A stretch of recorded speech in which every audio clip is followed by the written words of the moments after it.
خالد اس وقت تک مرج سے فارغ ہو چکے تھے اور انہوں نے ابو عبیدہ کے نام یہ پیغام دے کر قاصد کو روانہ کر دیا تھا کہ ابو عبیدہ اپنے دستوں کے ساتھ انہیں بصرہ کے قریب کہیں ملیں۔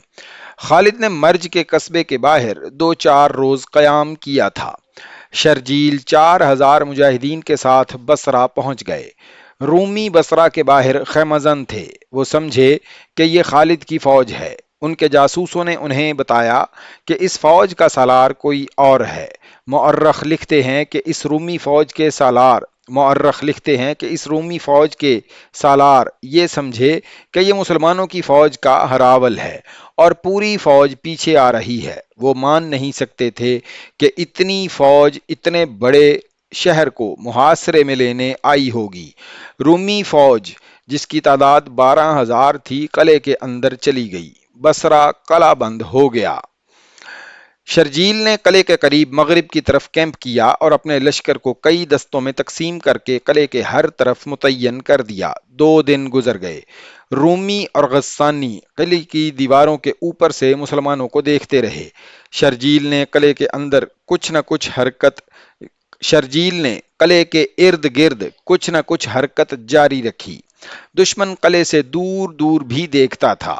اسے توقع تھی کہ مسلمانوں کی پوری فوج آ رہی ہے۔ اسے اب اپنے جاسوسوں کے ذریعے کوئی خبر نہیں مل سکتی تھی کیونکہ قلعہ محاصرے میں تھا۔ سالار شرجیل بن حسنہ کے متعلق یہ بتانا ضروری ہے کہ وہ رسول اکرم صلی اللہ علیہ وسلم کے قریبی صحابی تھے۔ جو صحابہ کرام وحی لکھتے تھے ان میں شرجیل خاص طور پر قابل ذکر ہیں۔ اسی حوالے سے انہیں کاتب رسول کہا جاتا تھا۔ شرجیل کا زہد و تقوی تو مشہور تھا ہی، وہ فن حرب و ضرب اور میدان جنگ میں قیادت کی مہارت رکھتے اور کہا کرتے تھے کہ انہوں نے یہ فن خالد سے یمامہ کی جنگ میں پھر آتش پرستوں کے خلاف لڑائیوں میں سیکھا ہے۔ محاصرہ بصرہ کے وقت ان کی عمر 70 سال سے کچھ ہی کم تھی۔ جذبے اور جوش و خروش کے لحاظ سے وہ جوان تھے۔ ان کی شاہ سواری اور تیغ زنی جوانوں جیسی تھی۔ محاصرے کا 3 دن تھا۔ رومیوں کو یقین ہو گیا کہ مسلمانوں کی نفری اتنی ہی ہے جس نے محاصرہ کر رکھا ہے۔ اگر مزید فوج نے آنا ہوتا تو اب تک آ چکی ہوتی۔ چنانچہ انہوں نے اپنی 12,000 نفری کی فوج باہر نکال لی۔ نفری کی افراط کے بل پر وہ ایسی دلیرانہ کارروائی کر سکتے تھے۔ مسلمان کل 4,000 تھے۔ شرجیل نے بڑی تیزی سے اپنے دستوں کو اکٹھا کر کے جنگی ترتیب میں کر لیا۔ اس طرح دونوں فوجیں آمنے سامنے آ گئیں۔ اے رومیوں، شرجیل نے آگے آ کر بلند آواز سے کہا، خدا کی قسم ہم بھاگنے کے لیے نہیں آئے۔ اپنی پہلی شکستوں کو یاد کرو۔ تم ہر میدان میں ہم سے زیادہ تھے۔ خون خرابے سے تم بچتے کیوں نہیں؟ ہماری شرطیں سن لو اور اپنے شہر اور اپنی آبادی کو تباہی سے بچا لو۔ ہم شکست کھانے کے لیے باہر نہیں آئے۔ رومی سالار نے آگے آ کر کہا، واپس چلے جاؤ اور زندہ رہو۔ وہ کوئی اور تھے جنہوں نے تم سے شکستیں کھائی ہیں۔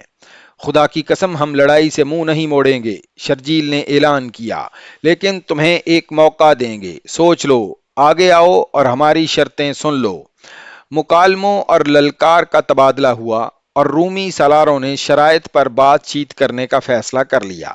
ان کا سپہ سالار آگے گیا، ادھر سے شرجیل آگے گئے۔ بول اے مسلمان سالار، رومی سالار نے کہا، اپنی شرائط بتا، اسلام قبول کر لو۔ شرجیل نے کہا، یہ منظور نہیں تو جزیہ ادا کرو، یہ بھی منظور نہیں تو لڑائی کے لیے تیار ہو جاؤ۔ ہم اپنا مذہب نہیں چھوڑیں گے، رومی سالار نے کہا، اور ہم جزیہ نہیں دیں گے، لڑائی کے لیے ہم تیار ہیں۔ اس کے ساتھ ہی رومی سالار نے مسلمانوں پر حملے کا حکم دے دیا۔ رومیوں کی تعداد 3 گنا تھی۔ شرجیل نے اپنے 4,000 مجاہدین کو جنگی ترتیب میں صف آرا کر رکھا تھا۔ انہیں اپنی نفری کی قلت کا بھی احساس تھا۔ انہوں نے اپنے دونوں پہلوؤں کو پھیلا دیا تھا تاکہ دشمن گھیرے میں نہ لے سکے۔ رومی جنگجو تھے، ان کے سالار تجربہ کار تھے۔ وہ مسلمانوں کو گھیرے میں لینے کی کوشش کر رہے تھے۔ لڑائی گھمسان کی تھی۔ شرجیل قاصدوں کو دائیں بائیں دوڑا رہے تھے اور مجاہدین کو للکار بھی رہے تھے۔ مجاہدین اپنی روایت کے مطابق بے جگری سے لڑ رہے تھے، لیکن رومی 12,000 تھے، ان کے سالار انہیں دائیں بائیں پھیلاتے جا رہے تھے۔ شرجیل نے اپنے دائیں اور بائیں دیکھا تو انہیں اپنے دستوں کی صورتحال بڑی تشویشناک دکھائی دی۔ ایسی صورتحال پسپائی کا مطالبہ کیا کرتی ہے، لیکن شرجیل کی للکار پر مجاہدین کا جوش اور جذبہ بڑھ گیا۔ وہ پسپائی کے نام سے ناواقف تھے، ان پر جنونی کیفیت طاری ہو گئی اور 4-5 گھنٹے گزر گئے۔ پھر صورت پھر وہ صورت پیدا ہو ہی گئی جس سے شرجیل بچنے کی کوشش کر رہے تھے۔ دشمن کے پہلو پھیل کر مسلمانوں کے پہلوؤں سے آگے نکل گئے تھے، وہ گھیرے میں آ چکے تھے۔ اندر کی طرف نہیں سکڑنا۔ شرجیل نے اپنے دونوں پہلوؤں کے کمانداروں کو پیغامات بھیجے، باہر کی طرف ہونے کی کوشش کرو۔ شرجیل کی چالیں بیکار ہونے لگیں۔ بے شک مسلمانوں کا جذبہ رومیوں کی نسبت زیادہ تھا، لیکن رومی تعداد میں اتنے زیادہ تھے کہ مسلمانوں پر غالب آ سکتے تھے۔ اللہ کے پرستارو، شرجیل نے للکار کر کہا، فتح یا موت، فتح یا موت۔ اللہ سے مدد مانگو، اللہ کی راہ میں جانیں دے دو، اللہ کی مدد آئے گی۔ مسلمانوں کے لیے یہ زندگی اور موت کا مارکا بن گیا۔ شرجیل کی پکار اور للکار پر مجاہدین نے بلند آواز سے کلمہ طیبہ کا ورد شروع کر دیا، جس سے انہیں تقویت ملی، لیکن رومی ان پر حاوی ہو گئے تھے۔ مسلمانوں کے جوش اور جذبے میں قہر پیدا ہو گیا۔ رومی فوج مسلمانوں کے عقب میں چلی گئی۔ اب مسلمانوں کا کچلا جانا یقینی ہو گیا تھا۔ رومی جو مسلمانوں کے عقب میں چلے گئے تھے، انہیں اپنے عقب میں گھوڑے سرپٹ دوڑنے کا طوفانی شور سنائی دیا۔ انہوں نے پیچھے دیکھا تو سینکڑوں گھوڑے ان کی طرف دوڑے آ رہے تھے۔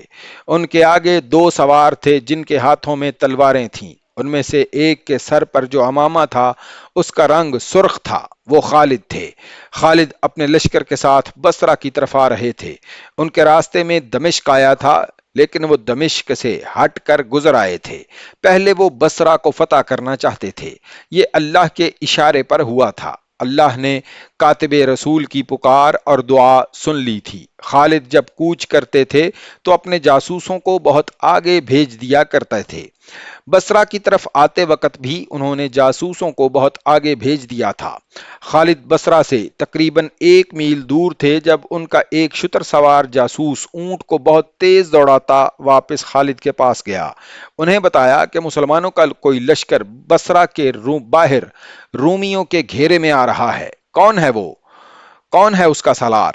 خالد نے کہا، اور سوار دستوں کو ایڑ لگانے اور برچھیاں اور تلواریں نکال لینے کا حکم دے دیا۔ خالد کے ساتھ جو 2 سوار گھڑ سواروں کے آگے آگے آ رہے تھے، وہ خلیفۃ المسلمین حضرت ابو بکر کا بیٹا عبد الرحمن تھا۔ اس نے اللہ اکبر کا نعرہ لگایا۔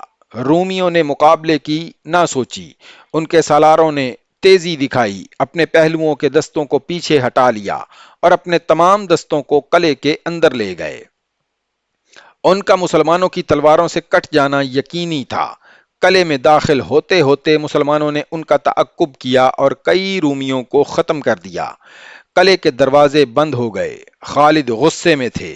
انہوں نے ایک حکم یہ دیا کہ زخمیوں اور لاشوں کو سنبھال لو، اور دوسرا حکم یہ کہ تمام لشکر اکٹھا کیا جائے۔ انہوں نے سالار شرجیل کو بلایا۔ ولید کے بیٹے شرجیل نے آتے ہی خالد سے کہا، خدا کی قسم تو اللہ کی تلوار ہے، تو اللہ کی مدد بن کر آیا، لیکن تو نے یہ کیا کیا ابن حسنا؟ خالد نے غصے سے کہا، کیا تو نہیں جانتا تھا کہ یہ قصبہ دشمن کا مضبوط قلعہ ہے اور یہاں بے شمار فوج ہوگی؟ کیا اتنی تھوڑی نفری سے تو یہ قلعہ سر کر سکتا تھا؟ میں نے ابو عبیدہ کے حکم کی تعمیل کی ہے ابن ولید، شرجیل نے کہا۔ آہ، ابو عبیدہ!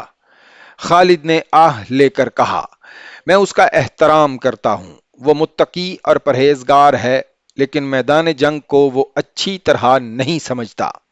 مؤرخ واقدی لکھتا ہے کہ ابو عبیدہ کو سب، خصوصاً خالد، بزرگ و برتر سمجھتے تھے، لیکن جس نوعیت کی لڑائیاں لڑی جا رہی تھیں ان کے لیے ابو عبیدہ موزوں نہیں تھے، لیکن جہاں نفری کی کمی تھی وہاں سالاروں کی بھی کمی تھی۔